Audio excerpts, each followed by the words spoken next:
município de Itaguaí está localizado no estado do Rio de Janeiro. Possui uma população estimada pelo censo IBGE, realizado em 2010, de 109.091 habitantes, com uma área de 278 km². As principais vias centrais são as ruas Dr. Corvelo Cavalcante, General Bocaiúva, Amélia Lousada, Coronel Freitas e Avenida Ari Parreiras. Essas vias concentram a maior parte do comércio, instituições públicas, agências bancárias, supermercados e as grandes redes de lojas que atuam na venda de eletrodomésticos. O calçadão também é uma via que concentra o comércio varejista e que dá acesso a um pequeno terminal rodoviário, ao Parque Municipal de Eventos, à Feira Livre, que acontece aos domingos, e a Estação Ferroviária, onde funciona a Casa de Cultura e a Biblioteca Municipal. O principal terminal rodoviário da cidade atende a população com várias linhas municipais e intermunicipais, transportando milhares de passageiros durante o ano. O espaço é bem organizado e sempre protegido por força de segurança policial. Desativada em 1980 e reformada em 2006, o prédio da estação ferroviária recebeu a Casa de Cultura, local onde foi inaugurada a Biblioteca Municipal Machado de Assis. A biblioteca foi fundada oficialmente no dia 2 de dezembro de 1980. Ela foi inaugurada com um acervo de quase 2.000 títulos, com uma grande festa na cidade. A atual diretora da Casa de Cultura, Lene Brandão, recebeu a nossa equipe para falar sobre os principais elementos do Complexo Cultural. Recebemos um convite para falar da Casa de Cultura. Eu sou Lene Brandão, estou como gestora da Casa de Cultura.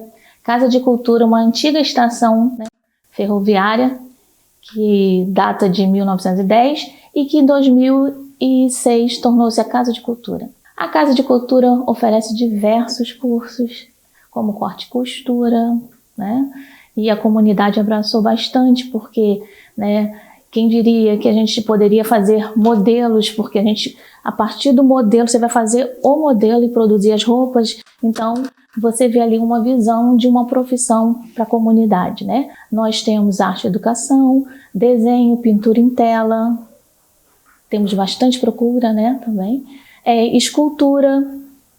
Então, dentro da Casa de Cultura, a gente consegue fornecer para a comunidade várias oportunidades. O grande destaque é a nossa Biblioteca Machado de Assis, que possui mais de 4.000 livros, e a comunidade, por incrível que pareça, vem, pega livros emprestados, e temos também um projeto de grandes escritores, que esse projeto é mensal, então a gente tem a oportunidade de estar trazendo as pessoas aqui para participar desse evento.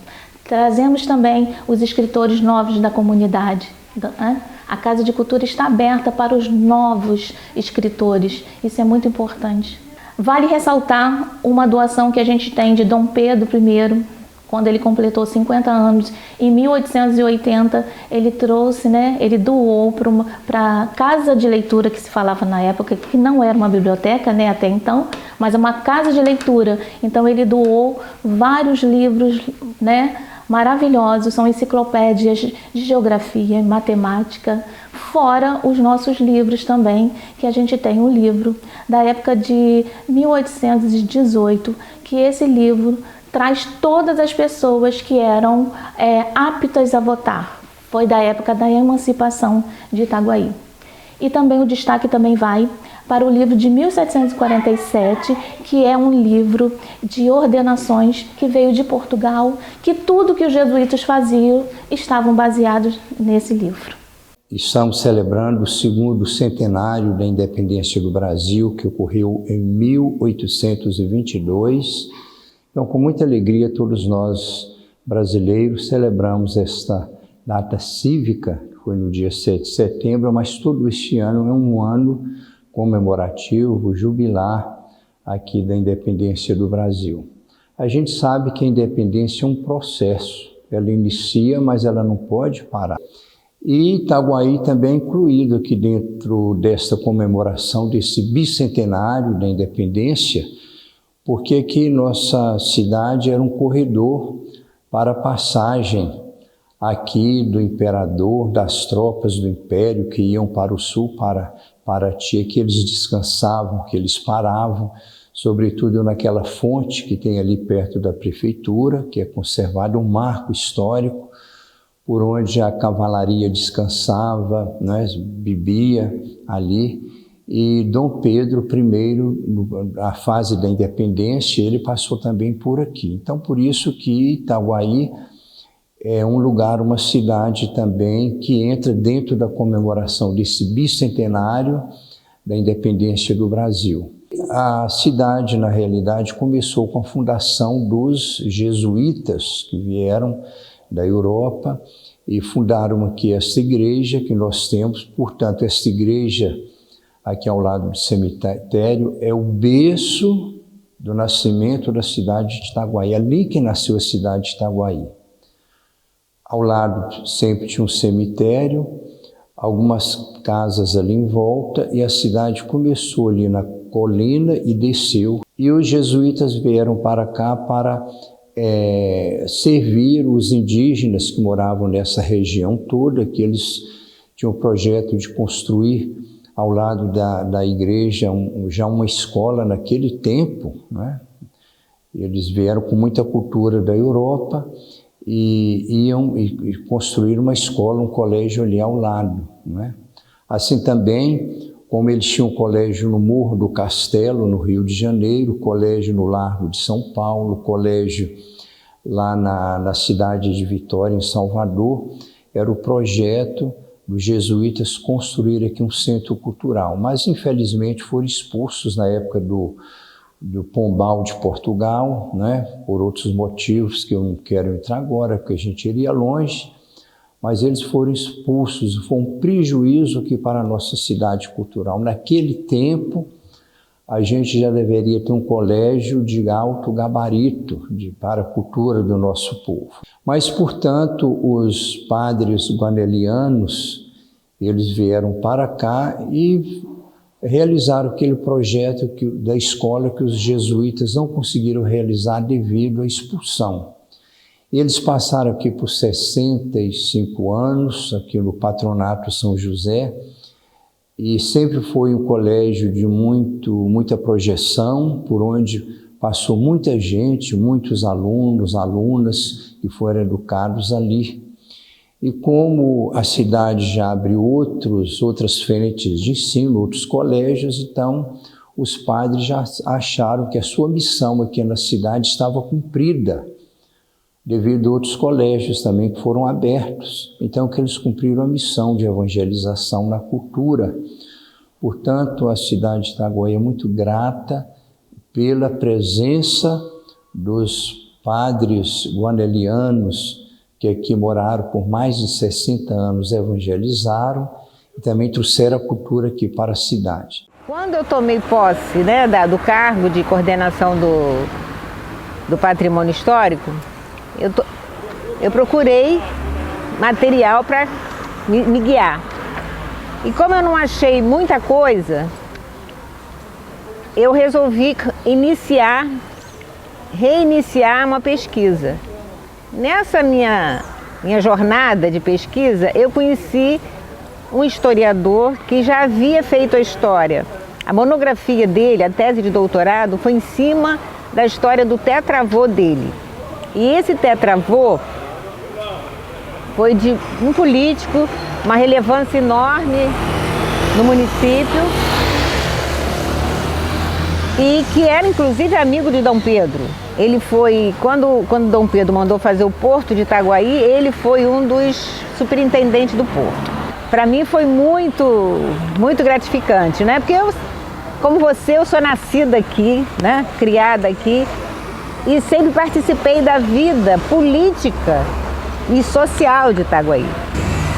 E sou amante da história do município. Então, assim, foi muito prazeroso, né, colocar no papel e mostrar para os jovens a história da nossa cidade. O município não tinha um material único para que as pessoas pudessem se guiar para a história, né? Tinha uma apostila ali, outra apostila ali, cada governo, né? Um representante da cultura fazia uma pesquisa e colocava e desencontrava a história.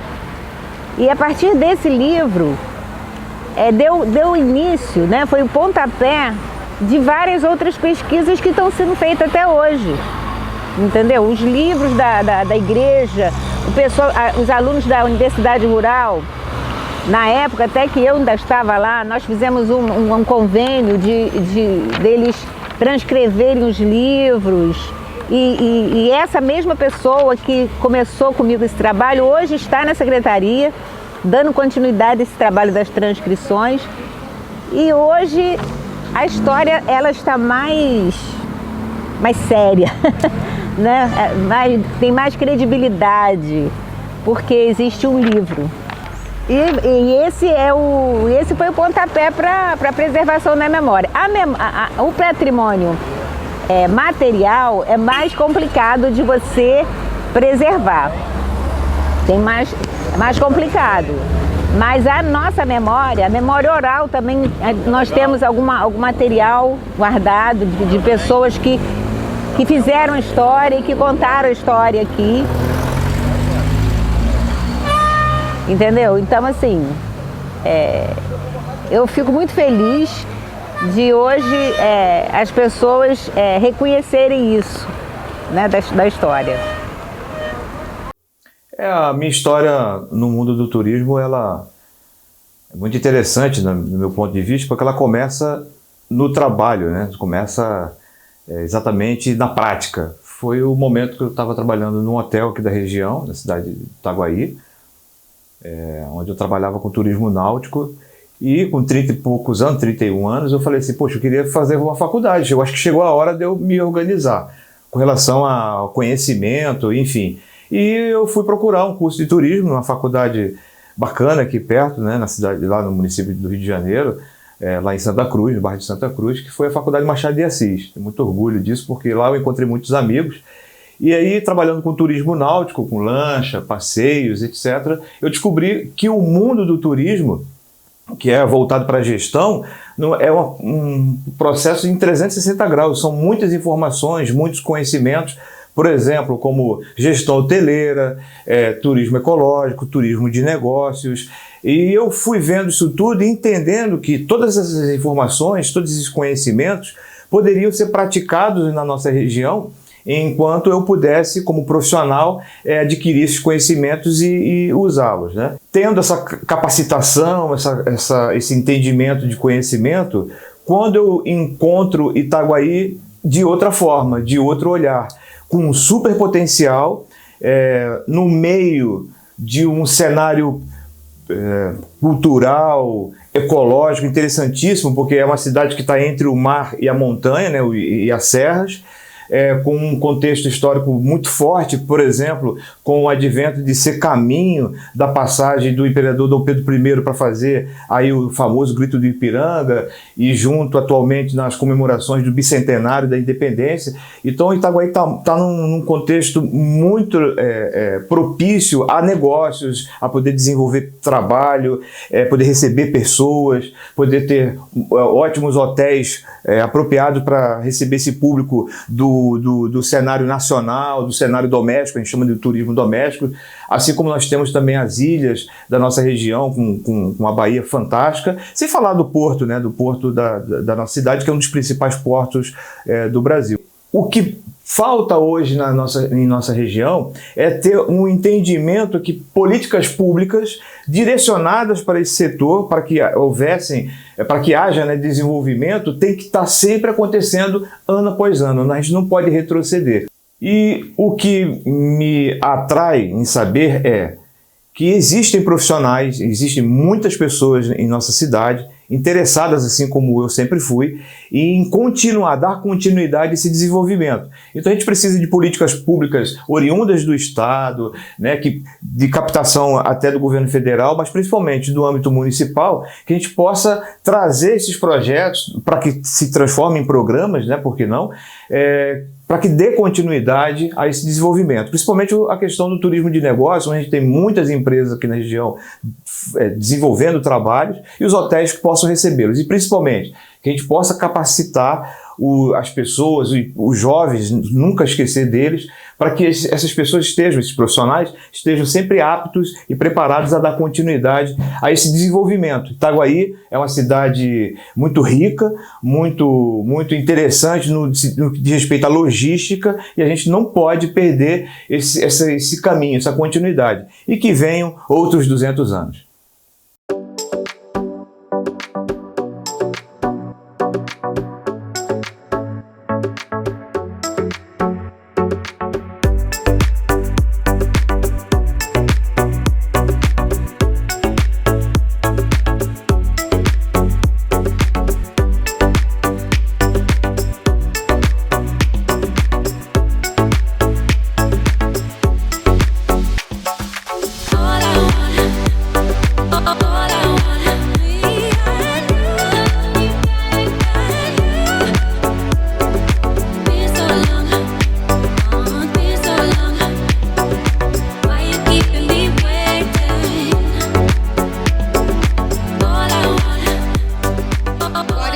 Aqui a pouco mais de meio quilômetro para o Mirante do Imperador.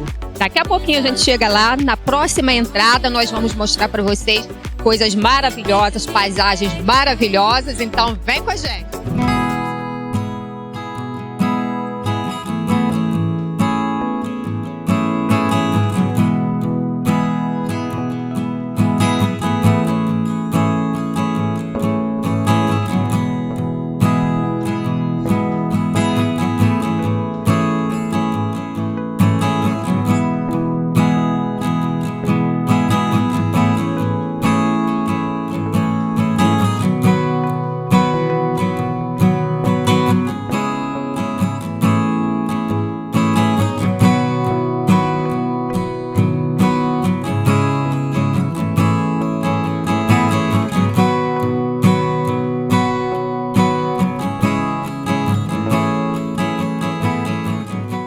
Primeiramente, obrigado por participar.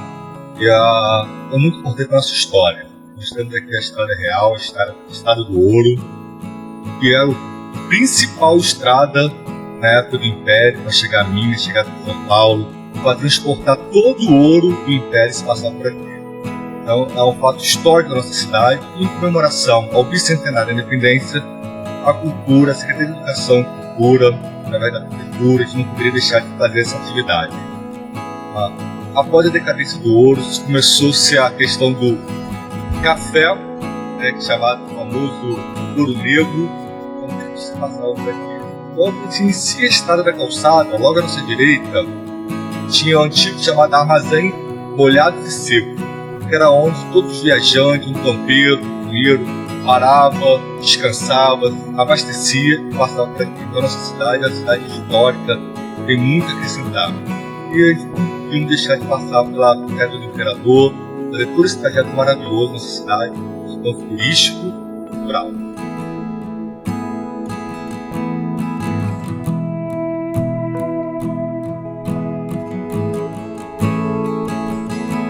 Então, estamos aqui com o senhor Nilo, mais conhecido como senhor Filhinho, morador aqui desse trecho, fica mais ou menos na metade da trilha, não é isso? O que o senhor tem a dizer sobre a sua moradia aqui? O que o senhor já viu aqui? As pessoas que passam aqui até a pedra lá do Imperador, o que o senhor tem a dizer? Gente boa, aqui eu tenho bastante conhecimento com o pessoal aí, tudo gente boa. Eu vim para aqui em 1944, eu sou filho da Ilha de Guaratiba. Então eu já moro aqui há 77 anos. Agora o importante daqui, sabe o quê? Essas pedras aí, de primeiro a gente via muita gente chorando, crianças chorando embaixo da pedra. Vocês viram aquela curva que tem um buraco ali embaixo? Um barro vermelho, daquela época, em 55, 58 por aí, descia para pegar o ônibus lá embaixo, 5 horas da manhã, via criança chorando embaixo da pedra, no tempo da escravidão, né? E lá no Rio, um bocado de obra que eu fiz. E só na Vale Sul fui encarregado geral lá 5 anos. E o que o senhor tem a dizer pra gente sobre o que o senhor já viu aqui? Se já matou alguma onça brava? Como foi? Eu já matei uma onça aqui que tá comendo galinha, eu fiz armadilha para matar, o bicho tá comendo galinha. Passou a onça, eu matei.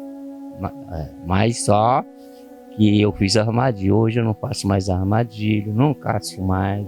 Se eu encontrar onça agora eu espanto. Eu digo, vai procurar o pessoal da cidade que não tem comida você ainda. Ter cuidado com o vento, como se o bicho da perna, não cai lá em cima, cai embaixo. O resto, cobra, não tem perigo de cobra, não.